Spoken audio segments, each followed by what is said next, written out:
the shadows, the city hides its secrets.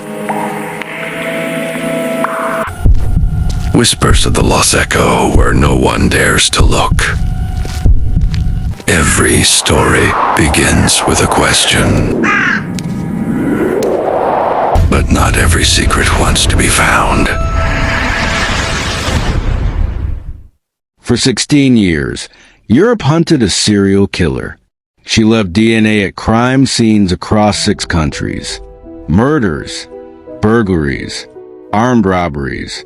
Police had her genetic fingerprint. They had her gender. They had her everywhere. And she never existed. We are taught something very early when we learn about crime. Eyewitnesses lie. Confessions can be forced. Circumstantial evidence can mislead. But DNA? DNA is supposed to be different. Objective. Scientific. Untouchable. If DNA is present, someone was there, and for nearly 2 decades, that belief built one of the most convincing serial killer myths in modern European history. This is not a story about science failing. This is a story about what happens when humans stop questioning it. In 1993, in Germany, police investigated what seemed like a routine crime. A woman had been strangled. There were no witnesses. No clear suspect, no obvious motive, but something new was found. DNA. At the time, forensic DNA analysis was still earning trust. It wasn't mythic yet. It wasn't treated as infallible. It was simply evidence. The DNA profile was logged into a database. Unremarkable, unfamous, dormant. No one knew they had just pressed record on a story that would spiral far beyond reason. Years passed, then the same DNA appeared again. A different crime, a different location, same genetic profile. Then again, and again. At first, investigators treated it cautiously, but eventually, a realization set in. This DNA wasn't just recurring. It was traveling. Germany, Austria, France, cities, small towns, borders crossed with ease. The conclusion felt unavoidable. One offender, mobile, highly adaptable, extremely careful. The press needed a name. They called her the Phantom of Heilbronn, and with that name, the case stopped being data. It became a story. Here's the first psychological trap. Once you name something, you stop questioning whether it exists. Calling her the Phantom did something subtle but powerful. It unified unrelated crimes. It implied intelligence. It suggested planning where chaos existed. Investigators stopped saying, "This DNA appears at multiple scenes." They started saying, "She was here." And once you say she, you imagine motive. You imagine patterns. You imagine personality. This is narrative lock-in. When evidence no longer leads a story, the story leads the evidence. Something didn't fit, and it didn't fit badly. The crimes had no consistent logic. Elderly victims, young men, police officers, petty theft, violent murder, different methods, different environments, different levels of force. Witness descriptions contradicted each other. Different heights, different accents, different ages. Any one of these inconsistencies should have stopped the investigation, but they didn't, because DNA overruled everything. Why? Authority bias. When science speaks, humans go quiet. By the early 2000s, DNA had become sacred. Television reinforced it. Courtrooms elevated it. Police departments trusted it absolutely. Questioning DNA felt like questioning gravity. So instead of asking, "Is this evidence wrong?" investigators asked, "How is she doing this?" And they invented answers. She's disguising herself. She's changing behavior. She's exceptionally intelligent. The Phantom became a supercriminal because she had to be. The evidence demanded it. In 2007, everything escalated. A young German police officer was murdered during a routine patrol in Heilbronn. A shocking crime, the kind that draws national attention. DNA was found at the scene. It matched the Phantom. Now, this wasn't just an unsolved mystery. It was a cop killer. Pressure exploded. Task forces expanded. Budgets increased. Media panic followed. Politicians demanded answers. And still, nothing real emerged. No suspect. No arrest. No face. Just DNA. Then someone finally asked the wrong question. The dangerous question. Why does this woman appear at crime scenes where nothing was stolen? Why does she appear at scenes where victims couldn't have fought back? Why does her DNA show up on objects that shouldn't have been touched? Evidence bags, unused weapons, unrelated items. The pattern wasn't criminal. It was procedural. In 2008, someone said the unthinkable. What if the DNA isn't from the killer? That sentence threatened everything. Careers, reputations, past convictions. Because if DNA was wrong, how many cases were wrong too? They tested a brand new crime scene. Same DNA. Then they tested and used cotton swabs. The Phantom was there. The swabs used across Europe came from the same manufacturer. They had been contaminated at the factory by a woman who worked there. She wasn't a criminal. She wasn't violent. She wasn't even aware. Her DNA had been spread to hundreds of crime scenes, not through malice, through trust.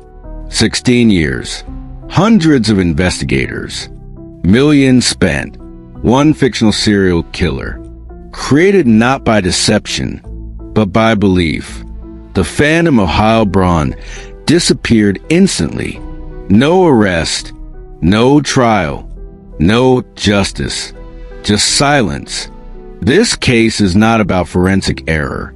It's about human psychology, authority bias, narrative addiction, fear of questioning settled science. DNA didn't lie. People stopped asking questions. And that is the most dangerous mistake of all. The Phantom of Heilbronn never existed, but the damage did. Because when truth becomes untouchable, it stops being truth at all. Welcome to Silence of the Truth. The hunt didn't stop when the Phantom disappeared. For 16 years, every lead had been followed, every trace analyzed.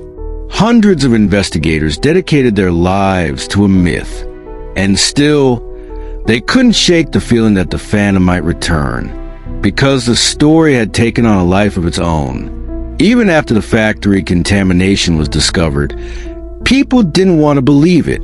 It was easier to imagine an invisible, cunning serial killer than admit that the truth was mundane. This is how myths endure. Humans are pattern-seeking creatures. We crave explanation. We crave narrative. Randomness is unbearable. And in every unsolved case, in every crime scene with incomplete evidence, the mind fills in the gaps. It builds monsters. It invents heroes. It ignores the details that don't fit. In Heilbronn, the details didn't fit at all. Victims ranged from elderly women to young men. Some crimes were violent.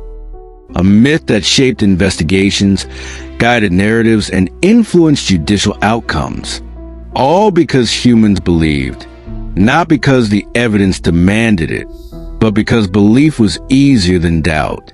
The psychology of the Phantom extends beyond crime. It teaches something universal. Humans are wired to trust authority. Humans are wired to find patterns. Humans are wired to defend stories once they exist. Authority bias, narrative lock-in, belief in certainty. These forces govern decisions in medicine, in law, in politics, and in everyday life. The phantom was a mirror, a reflection of what happens when trust outweighs inquiry. And it is a warning, because no system, no matter how advanced, can replace critical thinking. No database can replace judgment. No DNA swab can replace skepticism. The case also reminds us of the dangers of obsession. Investigators devoted decades to chasing an illusion. Budgets soared. Public fear intensified. Media attention multiplied. All for a phantom that never existed. Yet obsession is human too. It is natural to want resolution, to want answers, to want someone, somewhere, to be responsible. But obsession without reflection can create monsters out of thin air. The lessons of Heilbronn are clear. Science is a tool, not an oracle. Evidence is guidance, not destiny. Narrative is seductive, but never infallible.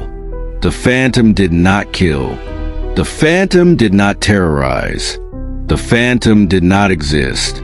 What existed was human psychology. And that is far scarier. Because when the mind insists on certainty, when the story demands belief, when authority silences doubt, reality becomes negotiable, truth becomes optional, and myth becomes indistinguishable from fact.